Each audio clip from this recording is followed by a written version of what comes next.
Hi, my name's Tristan, and I'm the host of the Gravel Cycling Australia podcast. I was born, raised, and continue to live, work, and ride my bike on the lands of the Wurundjeri and the Wadawurrung people. I acknowledge the Wurundjeri people as the traditional custodians of the land on which this podcast is recorded, and pay my respects to their elders past and present, and extend that respect to all Aboriginal and Torres Strait Islander peoples today. The Gravel Cycling Australia podcast acknowledges that Aboriginal sovereignty has never been ceded. It always was and always will be Aboriginal land. But yeah, like everyone's a super good group of guys. Yeah, we all love having a chat. Even after the race, yeah, you all mingle and catch up over a drink or some food. Whereas unlike the road, everyone races for different teams. Different teams have different plans really. Like a lot of guys just want to get out of there, go back to their hotel for a shower. But yeah, you see plenty of people having a drink and some food after a gravel race. And that's one of the things I love most about it really. Welcome to the Gravel Cycling Australia podcast. Gravel cycling in Australia is booming. From racing to bikepacking to simply getting off the beaten track and exploring the back roads and trails of our outstanding natural landscapes. This accessible subculture is all about community, adventure, and discovering or rediscovering the joy of life on two wheels. Join us as we celebrate Australia's gravel cycling scene and discover the locations, explore the events, and meet the people at the heart of the sport. All right, welcome back to the Gravel Cycling Australia podcast. Really excited to have you for another massive show today. Really excited to have sat down with Australia's gravel cycling champion, Connor Sens, to discuss what's been a really huge summer of Australian gravel racing. We cover his win at the Gravel Nationals last year down at the Devil's Cardigan. Talk about his trip over to Italy for the Gravel World Championships, and then really dive into some of the biggest races that he's competed in over the Aussie summer. Before touching on his next goal, which is an assault on the US gravel scene. So Connor's over there at the moment, and has started a campaign taking it to the world. So really great to catch up with Connor and get his thoughts on where gravel is at the moment. But before we get to Connor, we've got a number of events to cover, which is really exciting to see. We've got a massive Saturday coming up this Saturday on the 16th of March. We've got a number of events happening right across the country. Down here in Victoria, we've got Big Hill Events have got their Outer Wombat gravel race. They've got a couple of route options, a 50 kilometre with 641 metres of climbing or an 80 kilometre route with 1,140 metres of climbing. And those are around the Wombat State Forest, just north of Melbourne, just west of the sort of Macedon area. So really accessible from Melbourne. I actually was up there this weekend and rode a little bit of the course, and it's looking in great nick and really, really great gravel riding there, not too far from the city. So they're running this in combination with their sort of Wombat Classic Shifty 50 race, which is a mountain bike race in the Shifty 50 series many people will be aware of on the mountain bike side, but incorporating some gravel events into that series as well now. You can enter online up to 20 minutes before the race, so it's not too late. So if you're looking for a great ride this Saturday, pop up to the Wombat Gravel Race. North of the border, we've got the Goodness Gravel Orange Grand Fondo event. So that's a gravel fondo. They've got as well a couple of options, a 125 kilometre with 2,400 metres of climbing or a 65 kilometre route with 1,650 metres of climbing. So again, that's on this Saturday, the 16th of March. You can still register for that one as well. And if you pop onto their website, I'll pop the link in the show notes. Some of the photos of that area are just absolutely stunning. So not the easiest place perhaps to pop to out to Orange at last minute, but for all those who are making the trip, best of luck and have a great day out there on the Orange Gravel. Back here in Victoria, if you're looking for something a bit more relaxed with perhaps a bit of a longer day out, we've got the Melbourne Radnor Gippy Gold. So this is a 200 kilometre. I guess it's a bit of an Audax, Yarragon to Foster and back through the Strzelecki Ranges. And if you haven't been out to the Strzelecki Ranges, what an absolutely stunning part of the world. I can't speak highly enough. I haven't had the chance to ride out there, but just driving through, it's an absolutely beautiful part of the world and one I'd be definitely keen to ride in at some point. So those routes, they've got a 110, 140 and a 200 kilometre option, mostly self-supported. There's a sort of a less serious angle to this one. If you're looking for a long sort of relaxed day out, then that looks like a great option as well. In a couple of weeks' time, we'll be back up to Macedon for the the new Gravel Macedon event being put on by Bicycle Network. I think I mentioned this one a couple of weeks ago. So Bicycle Network obviously have just run their Three Peaks event last week on the road, and now they're branching out to gravel. So they've got 3 secret routes on offer. They haven't actually released the GPX files for these ones, but there's a 137, a 91, and a 40 kilometre option, all of which are starting and finishing in Wood End. And they're promising magnificent views of Hanging Rock and the southern tip of the Great Dividing Range. So yeah, if you're not able to make it up to the Outer Wombat gravel race this week, you've still got a great chance to get involved in an event in that sort of Macedon Ranges area in the coming weeks. Back up north of the border, this time to Canberra, we've got the Monaro Cloud Ride 1000 coming up in late March. So this is an ultra bikepacking race. It's a 1,000-kilometre route which will extend south of Canberra and take in the Australian Monaro region and also the Kosciuszko National Park. So this is not one for the faint-hearted. This is really, if you're into your ultra bikepacking racing, you've got to sort of fully support yourself through this one. But yeah, I can't imagine a more stunning route either for that sort of ride. So for those ultra bikepackers out there, yeah, have a look at that one. All right, so I think that wraps up at least the next couple of weeks of events, and as you can see, it's a busy period for event riding. Just thought we could take a quick look at some really exciting tech releases for the gravel space over the last few weeks as well. So we've seen a number of off-road power meter pedal releases. I think the most exciting of those is Favero Asioma's Pro MX SPDs. So this is a dual or single-sided power meter pedal, specifically designed for off-road use using the obviously the Shimano SPD pedal bodies. So these have come out to sort of great acclaim from DC Rainmaker and GP Llama. They're sort of telling us that these are accurate, affordable power meter pedals for off-road use, which are, I guess, perfectly suited for gravel riding. So if you're in the market for power on your gravel bike, I know a lot of the crank-based power meters aren't really compatible with gravel frames. So yeah, this is potentially a great option to get into power for training and racing long gravel events. They're also a much more affordable option compared to some of the others. I think Garmin Rally have theirs, and they've been out for a little while, but yeah, the Faveros are really offering a great price point for getting into power. Look have also recently released an SPD power meter pedal. So DC Rainmaker has also put some info up about these ones. It looks like a stunning looking pedal, and the advantage of these ones is they're claiming you can sort of swap the spindle between road and off-road pedal bodies. So if you like to take your power meter between your gravel bike and your road bike, then this is potentially a good option because you can just sort of swap out the spindle and change the pedal bodies, and you've got a... That's my daughter on my lap. She's very interested in the Look power meter pedals. So yeah, if you want to change the pedal bodies, then that's an option for the Look ones as well. Just a little bit of caution: DC Rainmaker's had some interesting technical issues with his media version that he got. So if you're interested in those, perhaps take a look at his video on YouTube. On the group set side of things, we saw Campagnolo release a new version of their eCar gravel group set. So this is the eCar GT. So it's still a 13-speed mechanical group set, but now it's offering more range. Before, I think it was sort of quite a limited gear range, which was sort of more suited to sort of high-end gravel racing and perhaps not so much the bike packing or adventure end. But now they're offering a smaller chainring option. So previously you could only get a 38 tooth. Now you can get a 36. And they're also got some new cassette options up to a 1048. So that 3648 granny gear is one of the lowest you can get, I guess, on a gravel group set. So that's really opening up that group set to a new range of riders, which is exciting to see. It's also much more affordable. It's a bit heavier, more alloy, less carbon in that group set, but that's obviously making it more affordable for the day-to-day rider. Really excited to see Campagnolo continue to invest in the gravel space. I think there's been a lot of chat about where they're at as a company, and I think by focusing on the gravel market, they're putting themselves in good stead to make a good recovery. Oh man, I could talk bike tech for days. Okay, let's get to Connor. So Connor's a great bloke, and I really enjoy catching up with him. He's a guy, just a kid from Bendigo who's grown up, had his go at the road scene over in Europe and North America, and is now sort of turning his eye towards gravel, and he's really sort of emerging as one of Australia's top gravel riders. He took out the national gravel title down at the Devil's Cardigan in Derby and Tassie last year, and And he's been a really prominent figure at the front end of the Australian gravel races this summer, taking out the win at Gravellista and performing well sort of across the board.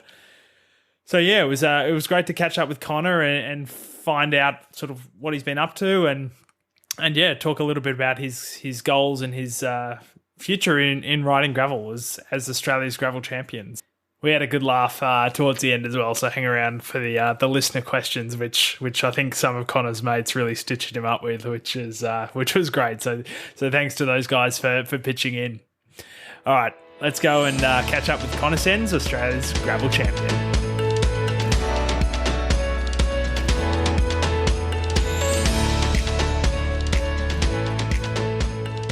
Connor Sens, thanks for joining us on the Gravel Cycling Australia podcast. Thanks for having me on. I'm super excited to be on another podcast. They're a lot of fun, and I've listened to a lot of your episodes in the past, and just while out training in the car, and absolutely love them. So it's good to be on. Great, pleasure to have you. So I was trying to do some background research into you the other day, and I found your YouTube page. And I'm thinking, this is great. In the description, it says there that the page is an insight into your life as an Australian road cyclist. And I'm thinking, sweet, I'm going to learn a bit about Connor. And then all I find is this video of teenage Connor and his mate Tokyo drifting it around a paddock out the back of Bendigo somewhere. So maybe that's a good place to start. How did you get into cycling growing up in Bendigo? Firstly, the YouTube's a bit of a funny one. I made a fair few videos when I was over in Europe, and then not long ago, a few of my mates were watching them, so I took a few of them down, put them on private. So there's only the one that I find really funny of just me doing a couple burnouts and a bush bomb with one of my mates when I was about 16. But no, I started when I was in under 13s on the track. So my uncle was always a really good cyclist. He went to the Paralympics and everything, and then had a coaching program in Bendigo called J Cycles, and just teaches kids the basics of learning the track really. And it's good because it keeps you off the road and it's nice and safe. Bendigo's huge for track and mountain bike. So I started off when I was 13, and then I got thrown straight into under 15s though, just to develop me quicker. The family were pretty hard on me around the club. And then, just slowly progressed, kept doing more and more racing. And, that's how I started out. So been at it for a while now. There's obviously like really good gravel around Bendigo. And I know sort of gravel riding has probably only really developed as a discipline over the last sort of 5-6 years in Australia, but like right from those early years, were you out there riding gravel on your mountain bike? I never had a mountain bike. I always just had my road bike and track bike. I had some cheap ones that I went out in the bush on, and I was building jumps as a kid and stuff. But no, not really. It was only just before COVID kicked off that I brought a gravel bike because you could see the boom in America. The main person that got me into it was actually a Canadian when I was over racing the road in North America for X-Speed.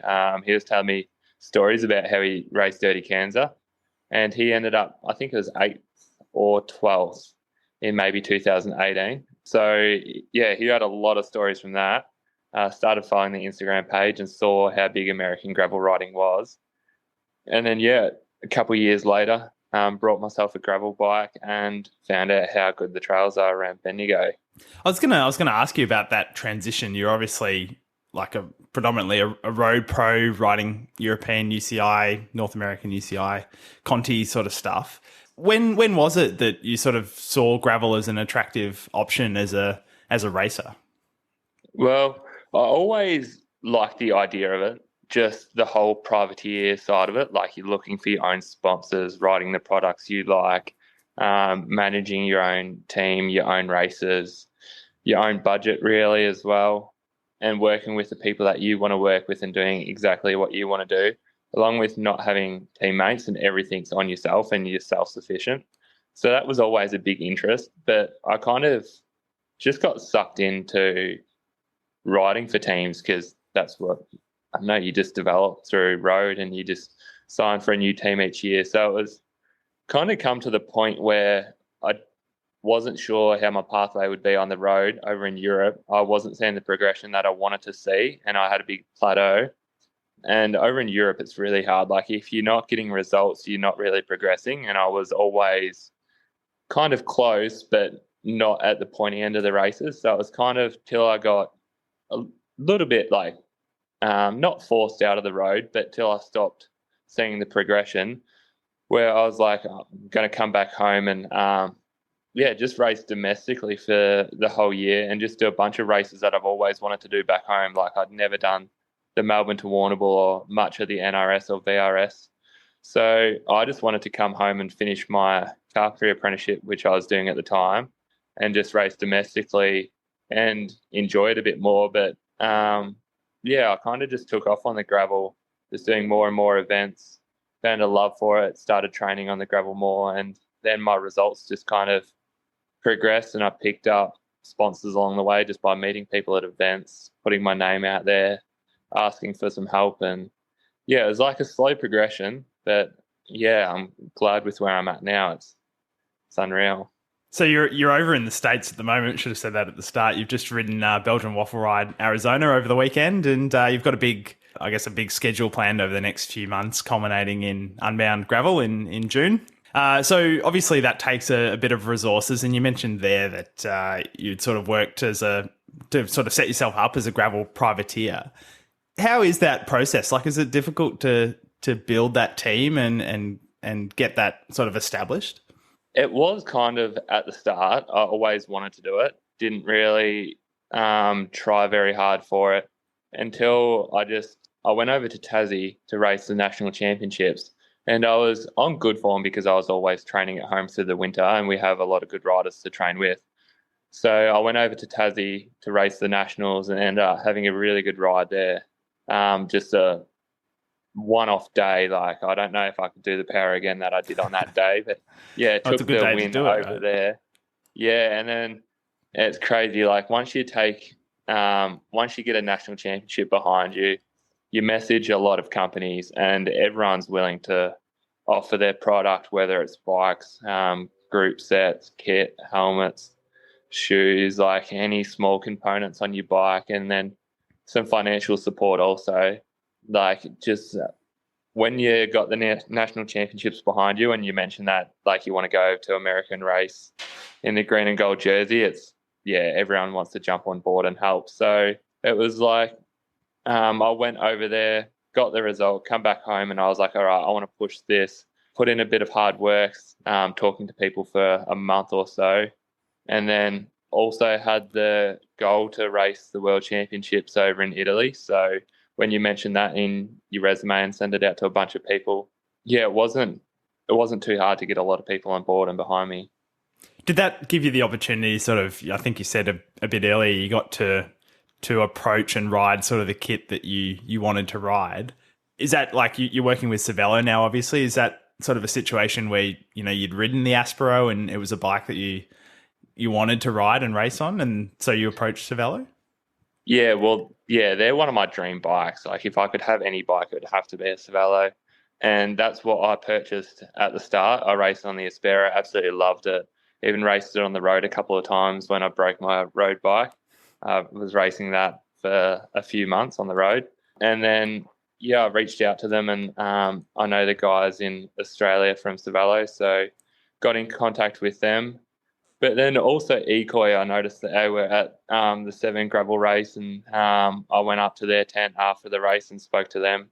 They're super nice guys, just reached out to them at a later date after nationals, and they were willing to jump on board. And it's crazy the amount of support I've got from the companies that are behind me. Like Ecoy have given me so much, got me up and going, like helmets, so much kit, multiple pairs of shoes, and like too many sunnies for every day of the week.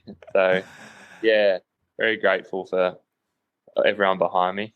Oh, it must be one of the best bits about being a pro, right? You just get given all this great bike it's just tech. Like Christmas. Yeah. Christmas when it all arrives.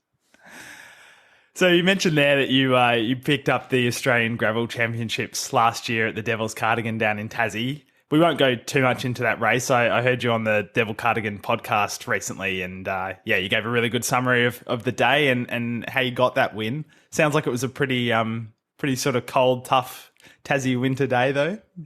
Yeah, right in the middle of winter, we started it. Frost everywhere.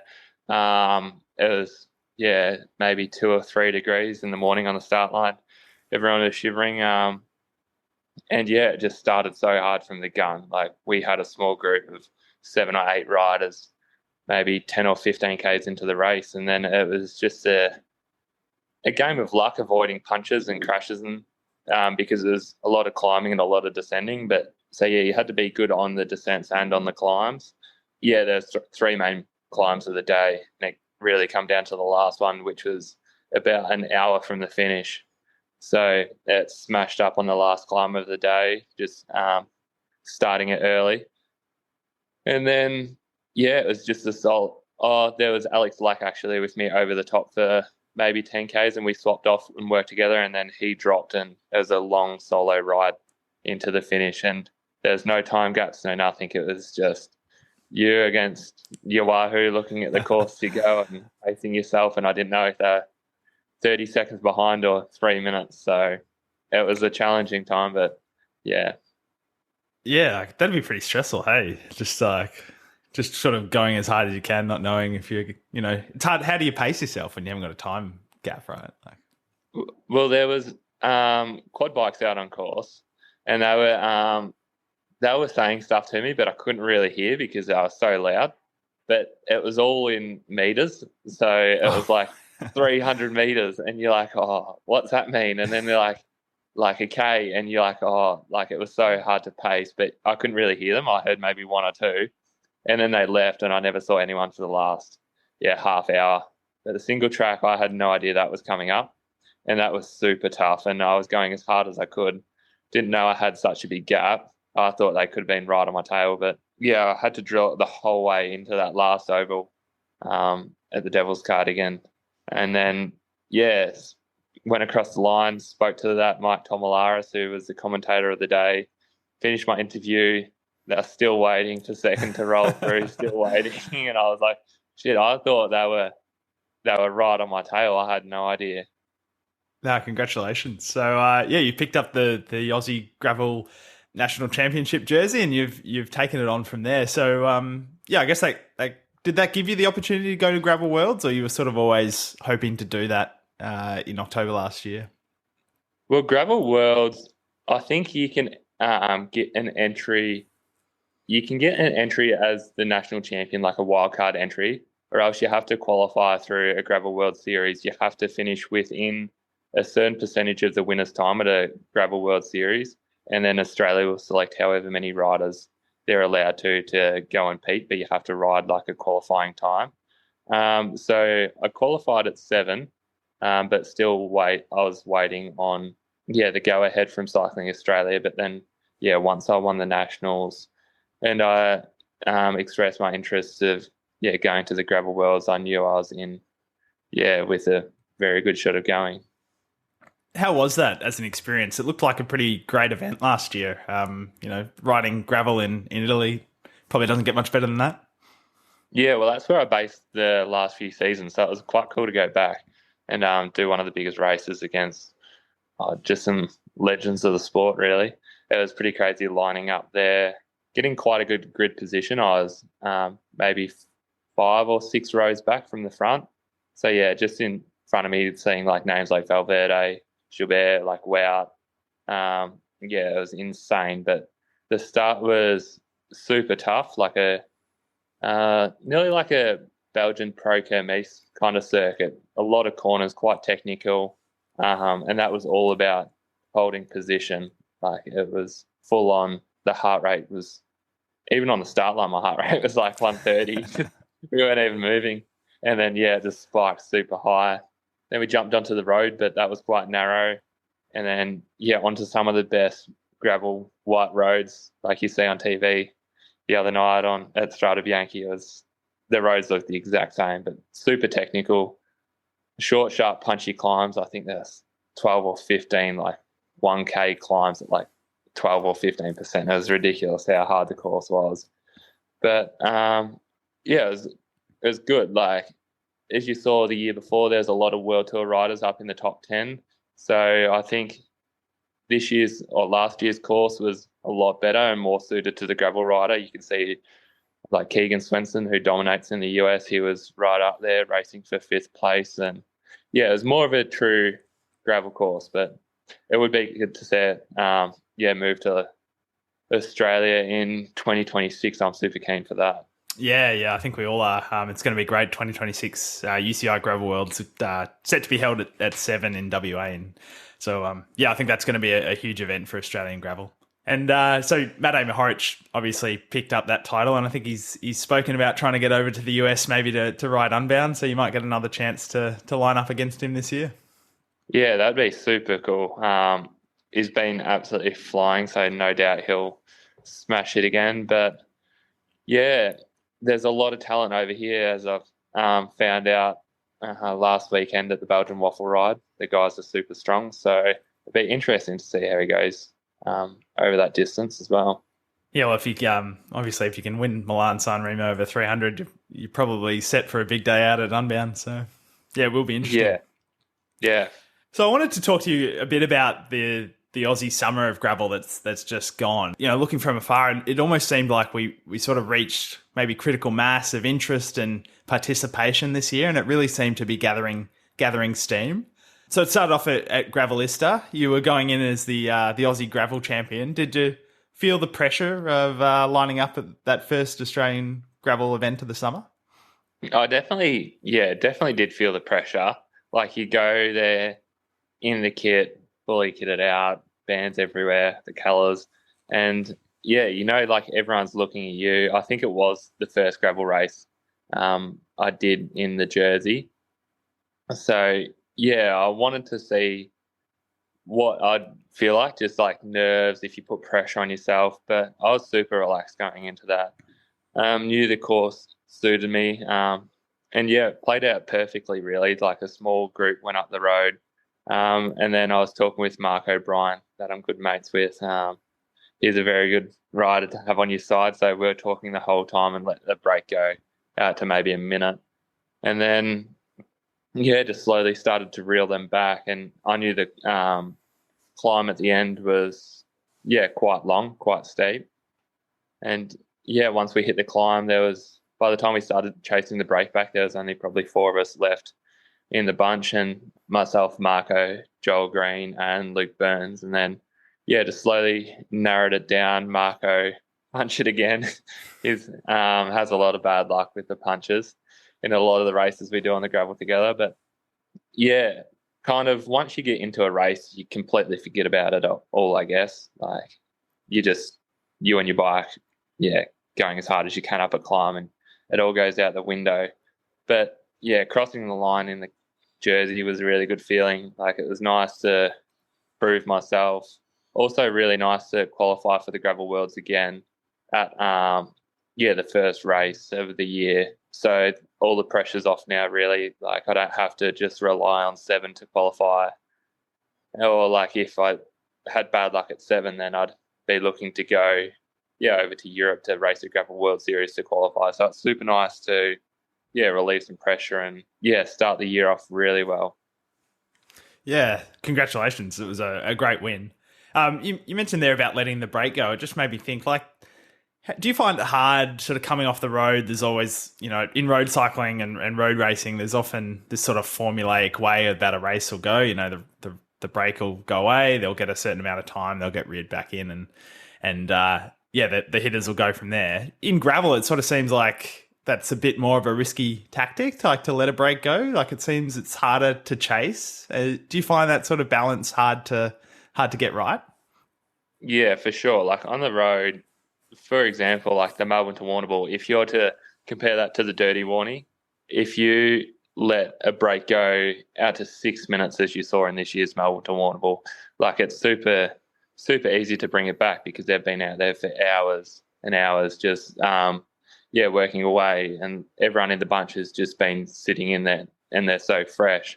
But on the gravel, if you let a break go like a minute or 2 minutes, like, it's more efficient nearly to be in a smaller group working together, and you're saving more energy than being in a big bunch. Like, if you go up a climb, you can't see what the road surface is like. Down a descent, it gets very strung out. So you're chasing down a lot of gaps, and every corner on the road, you can all corner at the same speed, and it's like really flowy. But on the gravel, a lot of guys let the wheels go. So it is a lot harder to let a brake go. And that's probably like one of the very few races where we've raced it like a road race, let a brake go and then reeled it back in. You definitely can't do it in a lot of races because if it's technical, the brake's just going to stick.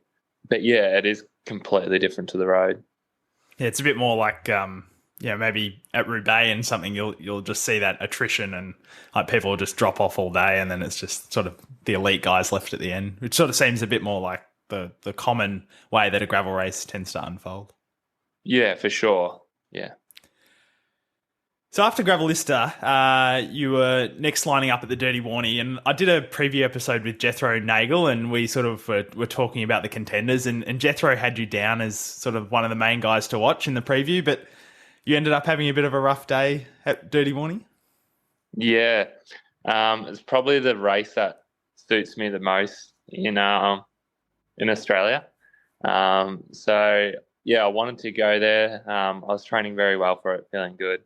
And I made the front bunch. We had there's Tim Cutler just off the front.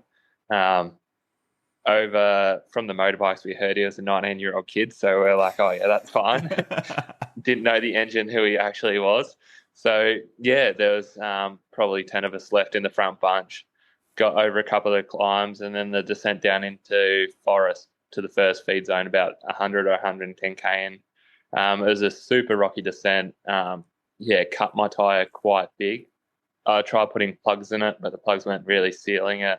Yeah, got some support from SRAM and put a pit stop canister in it. Kept riding it for a bit longer, and then Jensen's group caught up to me. So I swapped off with him for a bit, and we were quite keen to both get back together. It went flat again, so I was like, I'm going to ride this on the liner until the feed zone, which was about 10 Ks, just on tyre liner on the back, and then got through the feed zone and decided I had to put a tube in it. So there's a lot of fluffing around and a lot of pause time at the Dirty Warrny. But yeah, that's one race that it's one of the biggest races that I'd like to get my name on the honour roll of in Australia. It excites me, that race, just the distance, the course, everything about it's super nice. Even the finish location, super well run. So many of my mates do it. Everyone in the top end of Aussie gravel riding super nice, and we're all such good mates. So yeah, I'd love to go back there next year and give it another crack. Oh, it'd be good to see you there. I'm hoping to get there this year too. Actually, I'd have to do a fair bit of training to make sure I could cover the distance, but we'll see how we go. So after Dirty Warrny, I saw you did a bit of a bike packing trip over to RADL Gravel, 940 k's from Bendigo to Adelaide. What was the idea behind that? Well, it just come up on a Saturday morning bunch ride, and me and my mate Nathan were talking about riding to Adelaide just straight after Nationals. I wanted to do it the year before, but one of my friends pulled out, so we couldn't head over together. And then I was nearly going to do the Rat to Adelaide with Mitch Docker and Peter Mullins, but they were leaving the day of the time trial, so I would have nearly had to race the time trial then try and play catch up, which I was thinking of doing. But it's too easy to say no and put it off. So this year we finally decided to do it, probably 10 days before actually heading off. So race Nationals, had a couple of days off. Then on the Saturday morning, just headed out with a bunch ride at 7 a.m. with all our bike packing gear on, rolled out with them for the first 30 Ks and then turned off to Adelaide. But the base that gave me, it was super good. Such big days on the bike. Like, it's a completely different feeling when most of the days were 250 to 300, around 270. When you're 120 Ks in and you've got some days 180 to go, it's crazy. Like, you're at your first cafe stop 4 hours in and you've got so far to go. But it's such a fun trip. We did nearly the whole thing side by side. Yeah, stayed in some cool places, saw some lot of cool scenery, cool roads straight up the coast of South Australia, and then raced RADL Gravel, which was a really cool event. That was only 2 days later, so had a couple of easy days, got some food in, a massage in, and yeah. Was that your first bikepacking experience, or is that something you like to do a bit? I've done maybe 3 or 4. I used to do them when I first bought my gravel bike, just on a long weekend. If you had a Friday or a Monday off, just pack your bags and go for 3 days and try and cram in like 500 Ks over the weekend. Good bit of base training, I guess. Yeah, I've done some around Halls Gap. I did one during COVID when I got stuck over in Italy. I was over there in 2021. My flight home got cancelled because they weren't letting anyone back into Australia. So I went to the UK and stayed with a host over there that looked after me. And then, ended up bikepacking around the UK, riding from Glasgow back to Manchester. Just got the train straight up. So that was a super fun trip. But yeah, that was definitely my biggest Aussie one. No, it looked great. So RADL Gravel as an event, obviously the inaugural running this year, did it feel a bit different, like to a lot of the other gravel events in Australia? Because I guess this is obviously the SBT gravel sort of conglomerate sort of bringing their event out to Australia and running RADL Gravel. So how did it compare sort of to the normal race scene? I guess the whole day of RADL Gravel felt quite similar to like something like the Otways, where you've got a bit of an event village and like the food trucks and everything like that. It felt quite similar, but I think it's more the whole week around, like the Tour Down Under. You've got the big village, you've got gravel added into it, you've got like Schwalbe through like a dinner night, and they also had like RADL Gravel functions and things like that. So it was more like all the events that they put on outside of just the race that felt completely different. And then you throw like such a big name in sport like Bottas in the middle of it, and like a huge icon, and it just boosts it so much more. Yeah, it definitely got a lot of attention. I think that was great for exposure for gravel racing, at least. I know they were talking about it on the TV stream of the main race, and I think it was really exciting for gravel racing in Australia to sort of get that recognition and that exposure. Yeah, like even from like you go on YouTube and you type up RADL Gravel and GCN, it has a couple of videos on it, on the course, on the race. They were there doing videos on the whole Tour Down Under Vic Park crits. So to get even exposure like that on cycling news, it was really good for gravel riding in Australia, and it boosts other events around it as well. And you had a pretty good day even after doing that huge ride over there. You still managed to get a top 10, so congratulations. Yeah. The group of 3 guys that ended up staying away and won, they just went on a climb, and that was super strong. Tasman kicked it off. Trekkie and Adam were left chasing, and then we were behind them. Never saw the lead again, but we're actually racing for 4th. And then Brent Rees and I went sliding coming into the single track with about 2Ks to go. We're just on our backside sliding along the dirt, so we lost a bit of time there, but it was still all right to come across the line in 7th or 8th, I think it was. The legs pulled up quite well before and after the race. They were horrible for the days either side. And then after that, we had an exciting new event on the calendar, especially for sort of the Bendigo scene, Uncorked Gravel. Can you tell us a bit about this particular event? Yeah, so Darren Casey in Bendigo, he's been massive for gravel cycling. He's a massive fan of it, and a good friend of myself and Courtney and everyone in Bendigo, really. And he does a lot of promotions for Bendigo, like doing the Instagram and media, and also helping out with events. So he wanted to make up an event before not only myself and Courtney, but also Tasman, before we all went over to America. So we tried to choose a date around the time of RADL Gravel, but there's a lot of clashes in the calendar, so we had to go a few weeks later.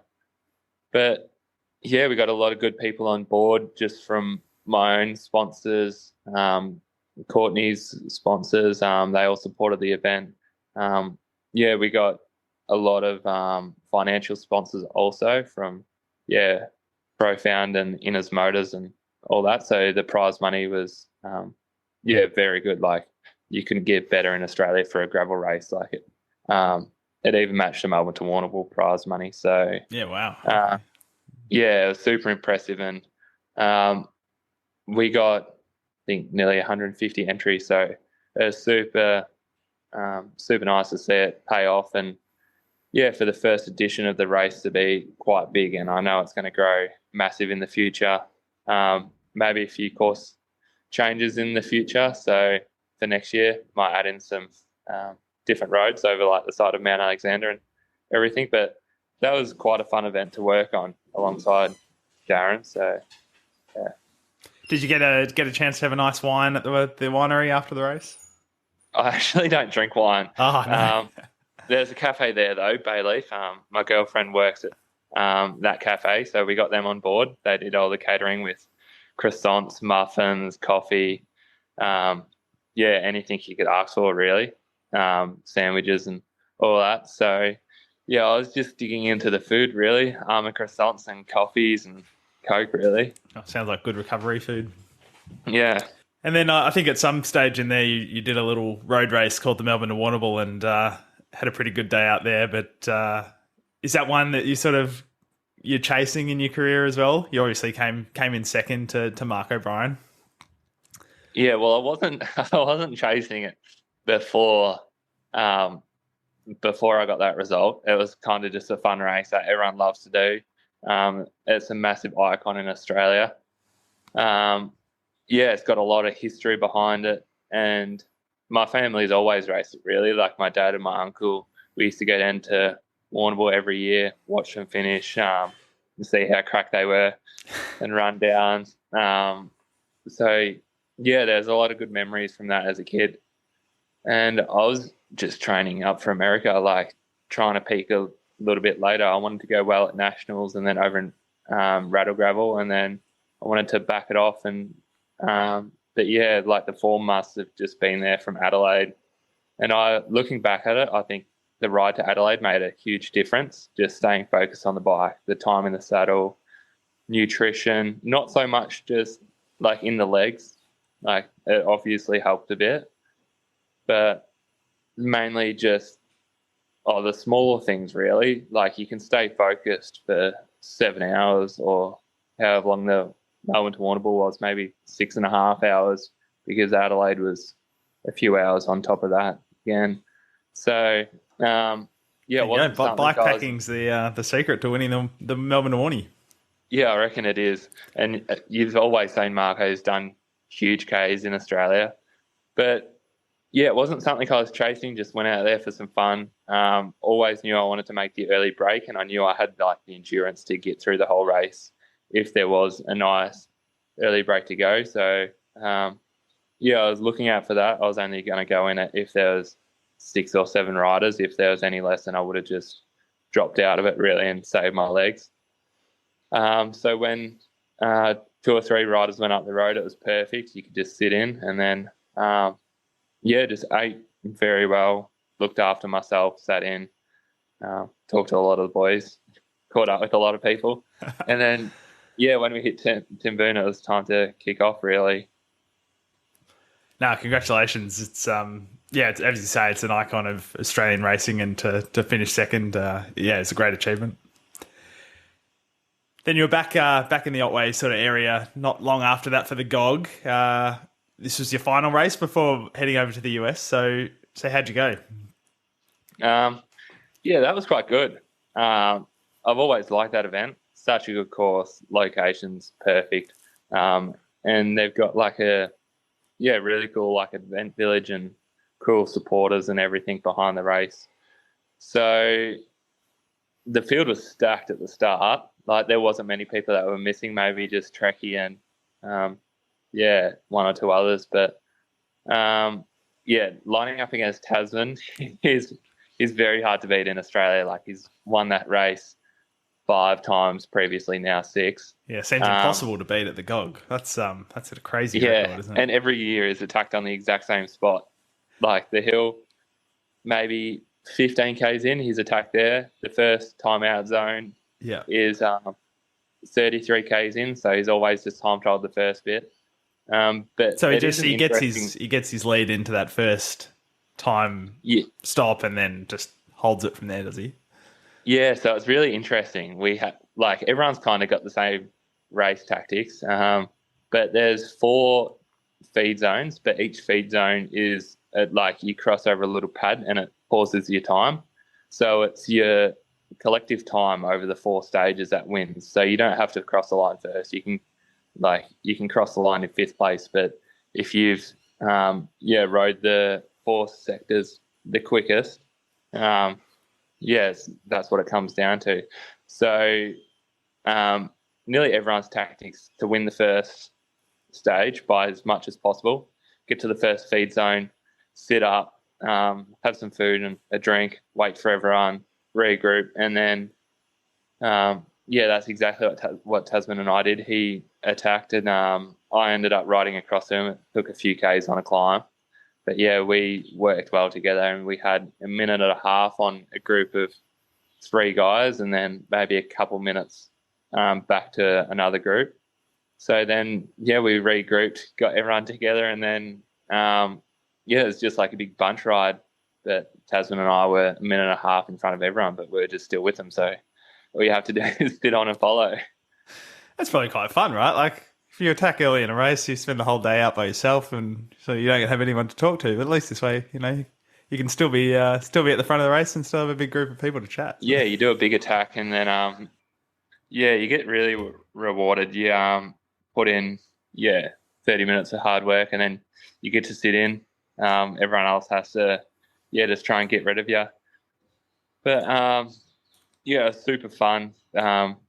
The main contest was between me and my coach, Scott Bowden. It was quite fun to race him as he was coaching me. So I had no idea what he was up to, if he was backing me off or, but it was super good to, have a nice group of guys to race against. And then come down to Tasman had a mechanical, his derailleur snapped again, just like it did at he had that issue at, he's had a few issues recently, hasn't he? No, Uncorked Gravel. Yeah. So, his gears too much power, maybe. Is it? Oh. Yeah, he was stuck in the 11 at the back, and then he was just shifting between his big ring and his little ring. So, even up the climbs, he was out of the seat just grinding at maybe 50 revs per minute.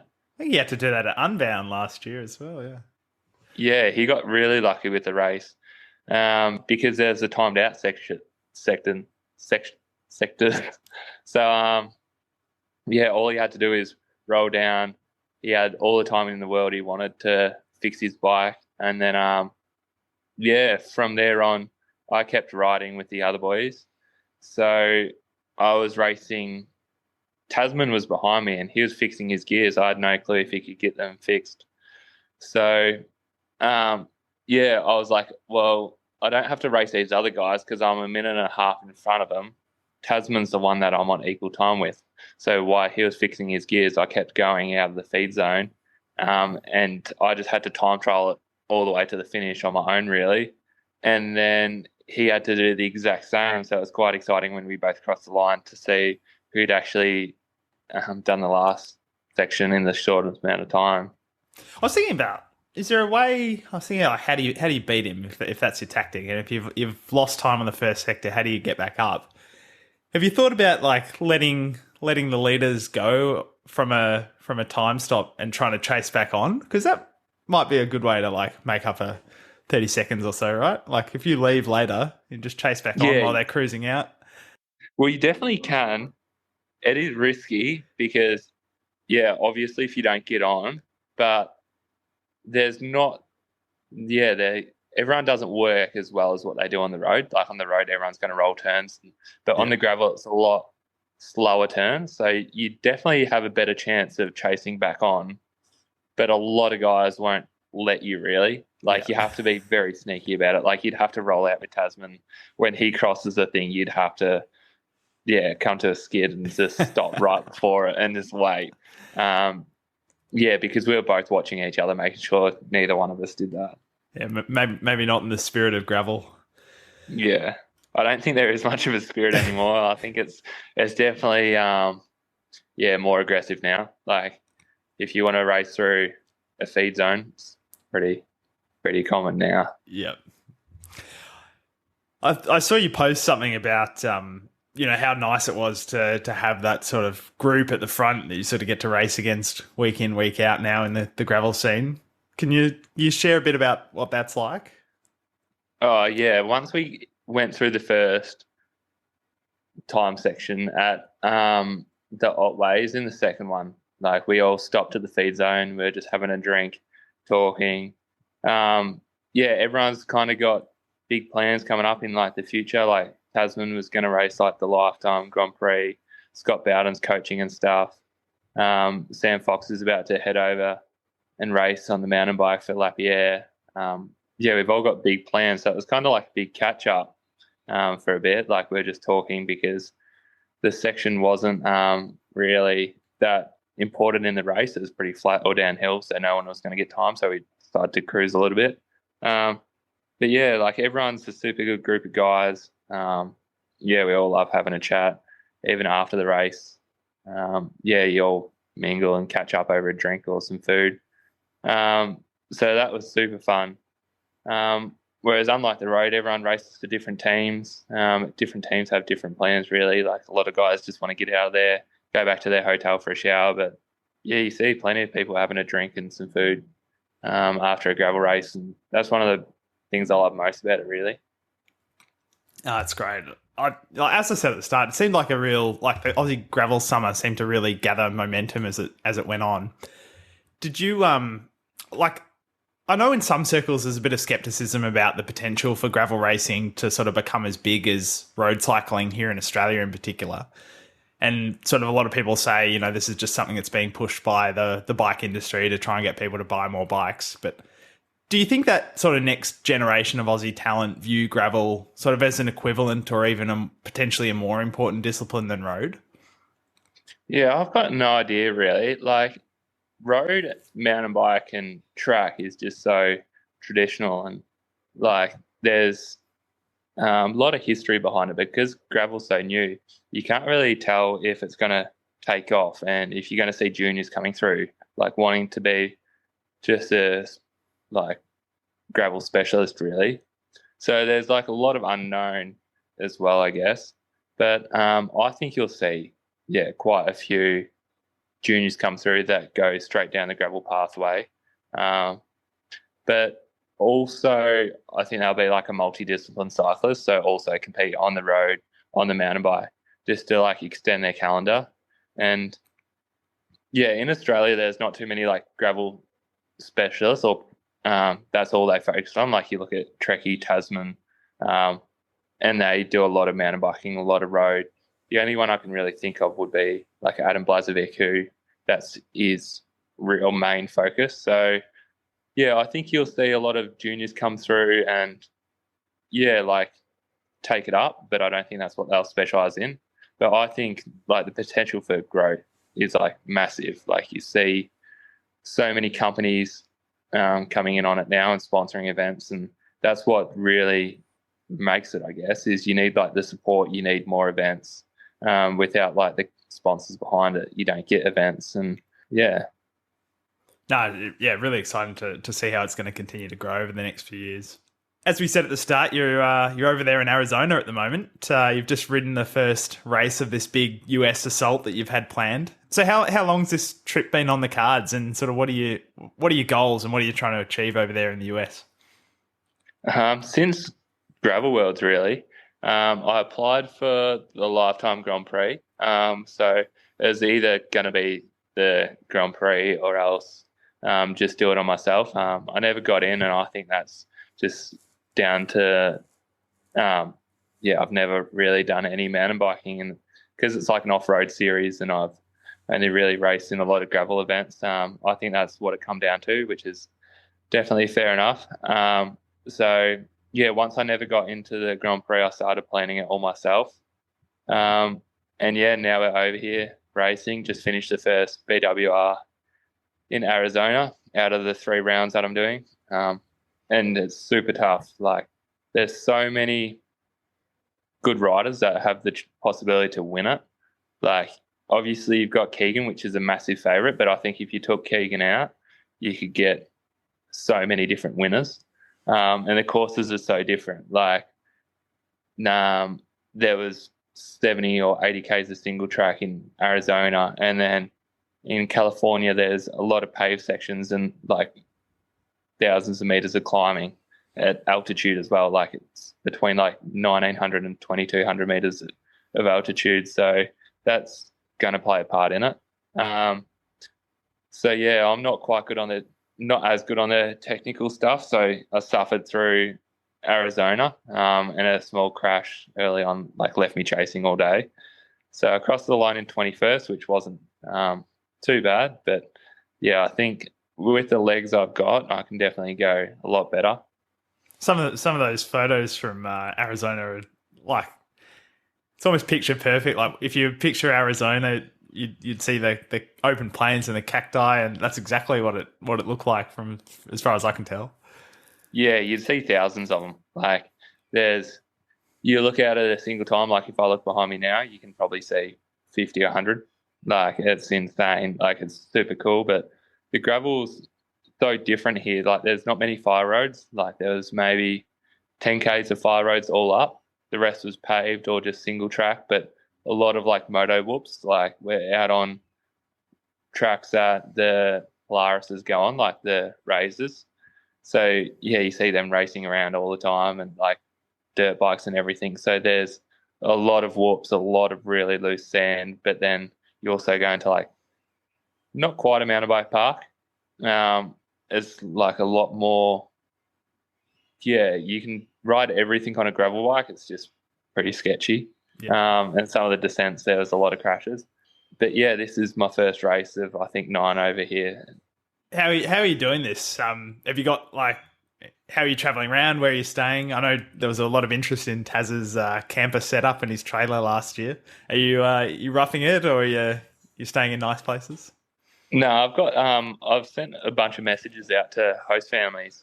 So I've got some people that are bike riders themselves, or parts of clubs, or they know the race organizer. So I sent out a few messages. Got a few houses on board. I'm staying with John Davis, Courtney Sherwell, and Cassia. So we got a good group of Aussies. Soon I fly to Oklahoma on Sunday. And I'm racing the Mid-South over there. So I'll just be flying there on my own and have another host that I got connected to through the race organizer. But we've just hired a car for the whole time. And then in a month's time, my girlfriend will fly over and we'll travel together. Everyone will head home and I'll stay a bit later until like Unbound. And we'll have a holiday, just getting accommodation in some spots. And if we can find a house to stay, just get a host house really. Sounds like a good way to do it. And how's how are you going with the jersey? Is it getting a bit of attention there? Is it a sort of a good conversation starter with the Americans? Yeah, it is good. You roll up to the start line and you get a call up, which saves a lot of effort moving up in the bunch at the start. But it is good. I like it. You get a fair bit of attention, but they are getting dirty now. Yeah, I can imagine.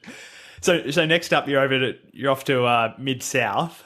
From what I've seen of this event, it seems like as much a cultural experience as a race. I think the guy who organises it is quite a character from what I've seen. So that'll be interesting to see how you go there. And then after that, you got as you said, a pretty packed schedule. You're going to do Sea Otter and Gravel Locos, and culminating in Unbound in June. So have you got a particular target race out of those? No, there's some in there that suit me. I think California is a bit too high in altitude for me. Like, we're at 2,100 meters the other day, and you can definitely feel it. And I've never really been to altitude before, and I probably won't get the chance to go and train there. So that one I'm not too sure about. sea otter, I think, is quite short. So it's mainly Unbound is like a race that I've wanted to do for years and years. Like it's the dream to do. So to go well in that would be cool. That's probably my main target event, and that's also closest to Gravel Nationals. They're only like 3 weeks apart, so it'd be nice to be flying around June period. But the Mid-South definitely looks really nice. The profile looks like perfect for me. Not technical at all, like long, straight roads, far roads. Diesel kilometres. So yeah, hopefully go well at the Mid-South. And maybe, like Belgian Waffle Ride Utah, it'd be nice to get a result in one of these rounds. Have you got ambitions on making the lifetime for next year and going back and doing the series? Yeah, I'd like to, but I think I'd definitely have to jump on a mountain bike and do some racing. Like the mountain bike races in lifetime, so some of them aren't super technical. Like Leadville, you could like nearly do on a gravel bike, I've heard, apart from like one or two of the descents. But I'd love to make it, but it's such, you have to throw everything at it, and you have to have the support behind you, like financially, really, to take so long off work, like such a long period of time to be here without an income. So you definitely need the financial support. But yeah, it would be a dream to do, really. Oh, I think if you can get some good results in the next few months, and I'm sure there'll be people willing to support you to do lifetime. And that particular series is just getting huge amounts of exposure with their YouTube series and sort of they're the premier race series for cycling in the US at the moment. So yeah, the content that they're putting out is really good. It gets so much exposure, but also brings so many people to gravel riding. And I'll still apply again. I might jump on a mountain bike in winter if I can build one up and find one. Maybe do some partnered racing if I can find someone to race with in Australia. They look super fun. So I'll apply again. If I manage to get in, then I'll somehow work it out. That's the problem for a later date. But yeah, I'd love to. So then after Unbound, you'll be heading back to Australia, as you said, to defend your Gravel National title. That's down at the Devil's Cardigan again in Derby and Tassie in late June. So that's a big target for you this year? Yeah, it is. And it will have to be tougher than last year, I think, with Tasman being back. I'm sure he'll race Gravel Nationals and he'll be pretty hungry for another win at the Devil's Cardigan. He won there in 2022, I think it was. But even with Marco last year, he punctured like midway through the race. So if he hadn't had that, I know on that finish, he would have been super tough to beat. And he's gotten a few results against me at the moment after the Warrny and Uncorked Gravel. So it's going to be super tough. Hopefully I'm not too fatigued, but that's probably one of my biggest goals is to try and hold that jersey. Thanks. You've been a really great sport, Connor. I just had I put the call out on Instagram yesterday for a couple of listener questions, and I got some absolute crackers. So perfect. So here's some from the Peanut Gallery. One listener asked me, they wanted to know, what's Connor's gym routine? Because I want to get leg muscles like him. So come on, spill the beans. None. I actually had a gym membership last year. I was paying $11 a week and maybe went for 3 weeks, and I was locked in for a year. That was a big waste of money. But none. Just on the tools as a carpenter, I guess. Bit of concreting, bit of wall framing, just on the tools and on the bike. But as everyone knows, my legs aren't very big, but yeah. And another one I got was, and this one might need a little bit of further explanation. So we heard you cried when you got your tramp stamp the other day. Is this true? No.